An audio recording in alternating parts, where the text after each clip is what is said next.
I came across a post. I saw a caption that the Emirates filling station owner, Adelabu, killed his his wife, and himself.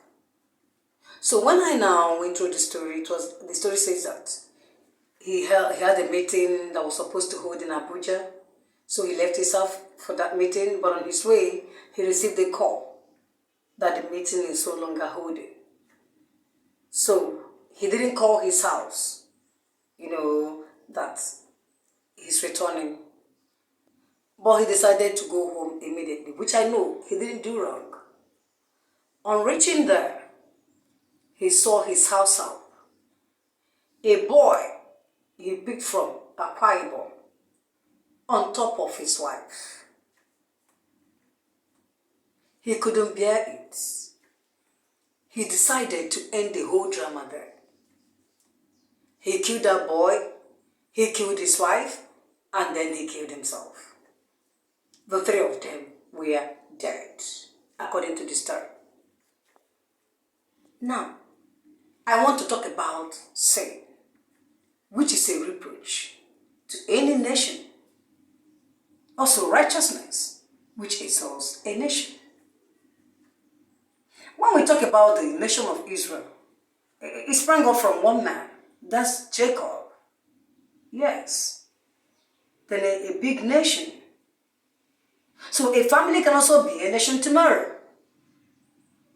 But this family, because of infidelity, because of promiscuity, because of an adulterous wife, an adulterous mother, this family instantly lost their mother and their father, and the stupid house help. I remember the story of Joseph, in the book of Genesis chapter 39 verse 9. That young man says, "How then can I commit this great sin and sin against God?" What great sin is he talking about? The great sin Joseph was talking about in this part of the portion of the Bible is the sin of fornication cum adultery. Because Potiphar's wife wanted him to sleep with her. He said, "Hell no." And he made this statement. Now that young man that accepted to sleep with the master's wife, which I know that was not the first time. That wasn't the first time. When the man said he's off for the meeting, I know they were very happy. They rejoiced and jubilated. Then they began their show. For you to see that has been happening. And they always wait for the man to get out of the house so that they commit the deed, the evil deed. And look at where it landed them. The man wouldn't have killed himself anyway, because I know he acted out of provocation. He would only go to jail and come out. Yes. But all things being equal, he ended his life too. No problem. But it's quite a tragic one. You young man out there, whom your target, your plan, your ambition is to be sleeping around with married women, you call them your sugar mummies. You are sleeping around with them to enrich yourself. Do you know the kind of risk you're taking? Do you know you are digging your untimely grave? Look at how this one made his Waterloo. His untimely grave is already dug. His own has ended in this life. Whatever he must have gotten from this woman, all have gone. Because of sin. Because of lack of fear of God in him. That is what we are talking about. Sin. A very big reproach. Now, if that young man has said no, the only thing, let the woman chase you out of that house. You leave the house. That is not the end of your journey. It could even be the beginning of your journey, because the moment you leave there, God will take you to a better place. But hardly you see a young man that will take that decision these days. All of them will just succumb. Let me get rich quick. Get rich quick and die early.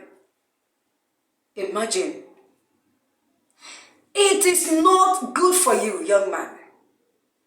Stop Stop sleeping with married women, because one day you will still end like this boy.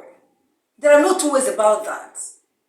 We reap whatever we sow. According to Galatians chapter 6 verse 7, say, don't deceive yourself, for God is not mad. Whatever a man sows, so shall he reap. That is it. So, all he has been sowing, he reaped them instantly. And that's a very negative aspect of it. Very negative reward. You married woman, are you so shameless that the only person that can give you sexual satisfaction is your house help, your houseboy? A houseboy is now the person you are sleeping with. Woman, you are shameless. I know many women out there are doing it. They are so shameless that they only feel happy when they are with their houseboys. When they are with one young boy or the other, their husbands are nothing. They don't even have respect for them. They behave anyhow they like, because they think that those boys are satisfying them sexually. Therefore, they can behave anyhow. They can treat the man anyhow. Some of them even show the men that they are nothing to them. It's a very shameful act.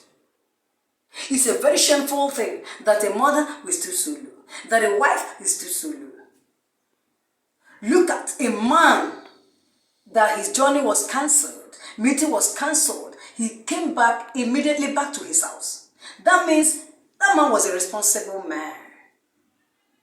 He was responsible. That would have been an opportunity for him to call for one side chick or the other. They go somewhere else and harm, But he didn't do it. He went straight to his house.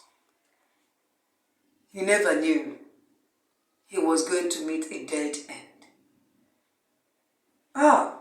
It's quite a pity. I wonder why human beings are behaving this way. A wife, you will not be satisfied with your husband. A husband, you will not be satisfied with your wife. They are going to church. When they are talking about heaven, they want to go to heaven.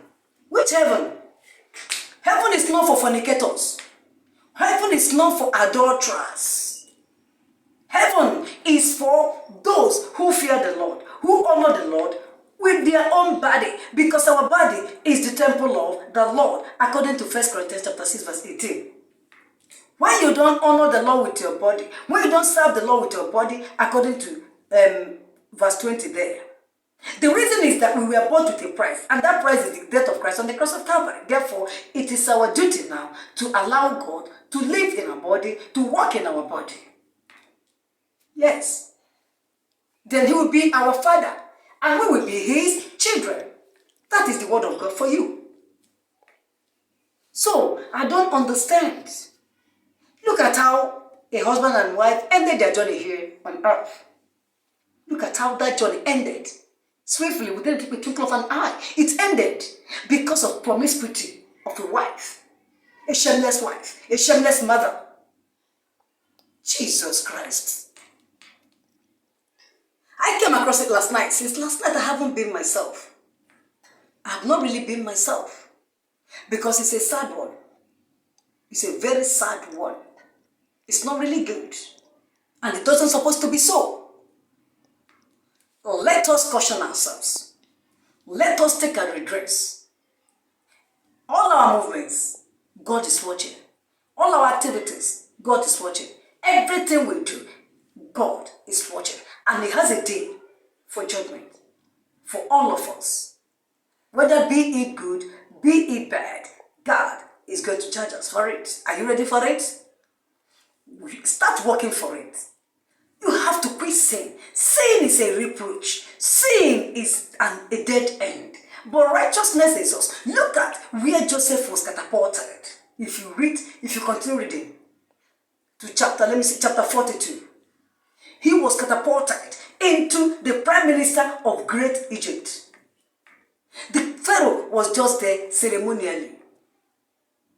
Yes. But Joseph was not taking care of everything, taking decisions, and then he will not tell Pharaoh, say, go ahead. You understand? Because of righteousness. He ran away from a married woman, somebody's wife. If this Akwa Ibom boy had run away from this woman, he wouldn't have met his untimely death. Yes, he would have saved his life and the life of the stupid woman and the life of the man, innocent man that employed him. Yes, that is what we are talking about. Sin can destroy, while righteousness can build. Let us live righteously, and then we gain a lot from it. There are no two ways about that. We don't need to, argue this point. We don't need to argue this fact. It's a fact that you don't need to argue. Well, it's well. I'll stop so far. Remember, sin is a reproach, while righteousness exalts a nation, exalts a family, exalts a human being, exalts a group.